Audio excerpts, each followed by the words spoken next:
Caro irmão e irmã no Senhor, neste tempo do Natal, nós temos uma boa oportunidade para meditar sobre um dos mistérios centrais da nossa fé, o mistério da encarnação do Verbo. O Verbo se fez carne e habitou entre nós, e nós vimos a sua glória. Três afirmações impressionantes do capítulo 1, versículo 14 do Evangelho de São João. O Verbo se fez carne. O Verbo é a segunda pessoa da Trindade, o Logos, a palavra eterna do Pai.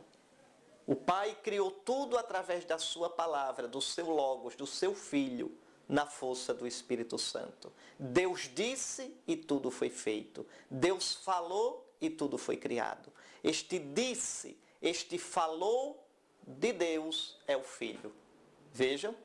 Pois bem, tudo foi criado através do Verbo do Pai, através da palavra do Pai. Tudo foi criado pelo Pai através do Filho, na força daquela energia, daquele Espírito que pairava sobre as águas.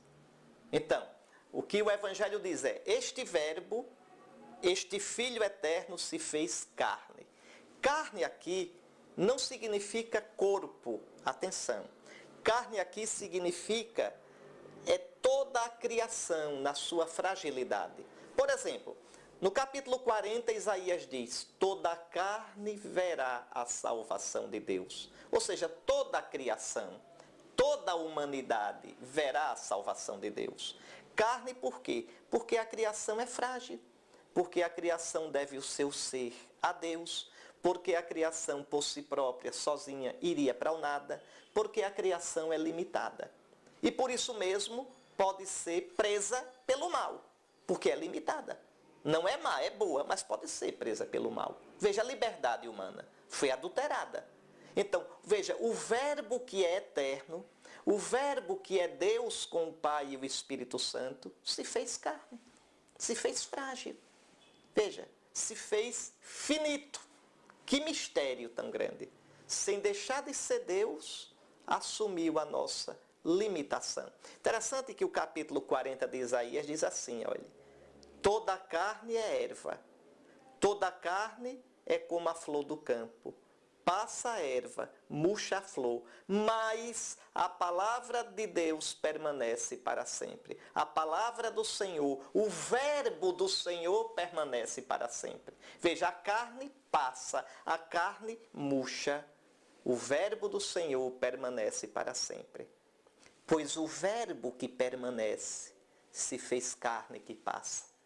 O Verbo que é eterno, infinito e duradouro, estável, se fez carne que se estiola e murcha. Quanto amor, quanta humilhação. O Verbo se fez carne. Deus se fez humano, Deus se fez homem. O infinito fez-se finito. O glorioso entrou na história. O eterno entrou no tempo. E habitou entre nós.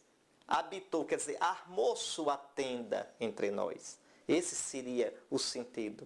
Como Deus que armou sua tenda e caminhava com o povo no deserto. Como Deus que habitou no templo de Jerusalém. Deus agora habita pessoalmente na humanidade santíssima de Jesus. Por isso Jesus disse, destruí este templo, não precisa mais não. Cheguei. Eu vim, eu sou o Deus verdadeiro. O templo de Deus sou eu agora, é a minha natureza humana. O Verbo se fez carne e habitou entre nós. Então Deus realmente nos visitou. Deus realmente, na segunda pessoa da Trindade, no Filho eterno feito homem, fez-se Emanuel, Deus conosco. Deus conosco. Deus próximo. Deus companheiro, Deus solidário, Deus que realmente experimenta tudo o que é humano. Em Jesus, Deus humanizou-se, Deus se fez humano, Deus mundanizou-se, Deus se fez mundo, se fez criação. Então, o Verbo se fez carne e habitou realmente entre nós. Não passou por aqui dentro de uma redoma, não, dando adeusinho. Não! Ele de verdade assumiu tudo o que era humano. todas as nossas lutas, todas as nossas tragédias, as nossas angústias e agonias, até o sofrimento, a morte e a sepultura, para nos ressuscitar. Eis aqui. A única diferença é que esse Filho feito homem, esse Verbo feito carne, não tem pecado, nem poderia ter.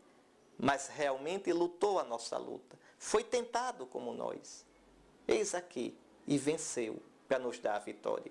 O Verbo se fez carne e habitou entre nós, e nós vimos a sua glória. Veja, a glória, kavod em hebraico, doxa em grego, a glória é a vida mesma de Deus.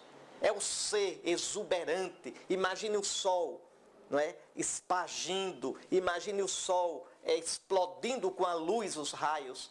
Pronto, assim é Deus expandindo a sua vida, o seu ser, a sua glória. Veja, o Verbo se fez carne e habitou entre nós, e veja, na carne dele, na humanidade de Jesus, brilha a glória de Deus. O que o Evangelho está dizendo é isso, que olhando Jesus a gente vê a glória de Deus. A gente vê a glória de Deus na criancinha, na manjedoura. A gente vê a glória de Deus, não é? na simplicidade da vida escondida de Nazaré. A gente vê a glória de Deus no menininho fugindo para o Egito. A gente vê a glória de Deus em Jesus cansado, caminhando pelas ruas da Galileia, pelas estradas da Galileia. A gente vê a glória de Deus no Horto das Oliveiras. A gente vê a glória de Deus na morte da cruz. Ou seja, em Jesus, na humanidade de Jesus, a gente vê a glória de Deus. Deus se manifestou. Quem quiser ver o rosto do verdadeiro Deus, deve olhar Jesus. É em Jesus que aparece de verdade o verdadeiro Deus. O verdadeiro Deus não é o Deus da nossa cabeça, não é o Deus das nossas ideias, mas o Deus que se manifesta em Jesus. O Verbo se fez carne, habitou entre nós, e nem Jesus de Nazaré, na sua vida humana, nós vimos a glória de Deus. Está aí. Então, ser cristão é crer nessa boa nova impressionante. E seguindo Jesus, sendo batizado em Jesus, comungando com Jesus nos sacramentos, nós de verdade comungamos a glória de Deus, vivemos a vida de Deus. Que você, caro irmão, possa nesse santo tempo de Natal viver essa vida. Que você possa saber, ter consciência de que nós não estamos sozinhos. A nossa história, a nossa vida, o nosso mundo foi preenchido pela glória, pela eternidade, pela santidade, pela exuberância de vida do nosso Deus.